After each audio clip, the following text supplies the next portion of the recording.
शिळगी रस्त्यावर मारुती मंदिर ते शिळगी ब्रिज या महत्त्वाच्या रस्त्यावर ड्रेनेजच्या कामासाठी खोदण्यात आलेला रस्ता महिनाभर उलटूनही पूर्ववत करण्यात आलेला नाही.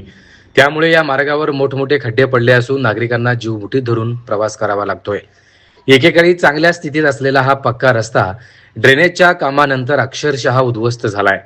काम पूर्ण झाल्यानंतर रस्ता पूर्ववत करणे ही संबंधित ठेकेदार आणि संबंधित यंत्रणेची जबाबदारी असतानाही अद्याप कोणतीही ठोस कारवाई झालेली दिसत नाही. परिणामी वाहन चालक, पादचारी आणि परिसरातील नागरिकांमध्ये तीव्र नाराजी व्यक्त होत आहे. या मार्गावरून दररोज शाळकरी विद्यार्थी, ज्येष्ठ नागरिक, महिला तसेच हॉस्पिटलमध्ये उपचारासाठी जाणारे रुग्ण प्रवास करतात. खराब रस्त्यामुळे अपघाताचा धोका वाढला असून धूळ, खड्डे आणि वाहतुकीची कोंडी यामुळे नागरिकांचे बेहाल होत आहेत.